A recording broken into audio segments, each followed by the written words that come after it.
እውነት ከረጅም ጊዜ በኋላ ስላገኘሁሽ ደስ ብሎኛል። እውነት እኔም ደስ ብሎኛል። እኔ የምልሽ ፊትሽን ምን ሆነሽ ነው? አይ ባለቤቴ ድንገት እጁን ሲሰነዝር አላገኘኝ መሰለሽ? ለማ ሲሰነዝር? አንቺ ደግሞ ለፊቴ ነዋ። ማለት ይደበድብሻል? ኧረ እሱ ስለት ነገር ነው የሚመቸው። ብታይ አንድ ጊዜ ፕራንክ ሊያደርገኝ በውሃ ፋንታ በረኪና አጠጥቶኝ ማለት ነው። ይኸውልሽ እያስመለስኩ ነው የሳኩት።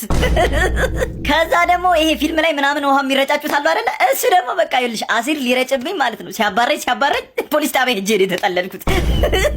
አንዴ ደግሞ ትዝ ይለኛል የቁማር ብር የለኝም ብዬ ማለት ነው አንጀቴን አውጥቶ ገመድ ሲሰልበት ሰብስቤ እየሮጥኩኝ ወደ ሆስፒታል። ኧረ እንደውም በአንጀቴ አንቆላ ሊገለኝ ነበረ። እቤት ሲቀመጥ በቃ እኔን በጩቤ ወጋ በማድረግ ምናምን ነው የሚደበረው።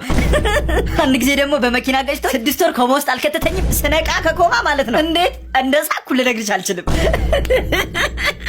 ቀልዶች እኮ አይጠገቡ። አሁን ራሱ እየፈለገኝ ነው። ይሄው እንደውም ቴክስት ላከ። ቤተሰቦችሽን ነው መጨረሳቸው፣ ቶሎ ነኝ። የኔ ፍቅር ማለት ሊገልሽ ነው የሚፈልግሽ? አዎ በሳቅ በያሁን ቶሎ ሊድ እንደባለፈው ደግሞ ፍሪጅ ውስጥ ያሳድረኝ። እኔ ባሌ ስልክ አላነሳም ብዬ አኮርፋለሁ። እሱማ ሬድ ፍላግ ነው፣ ፍቺው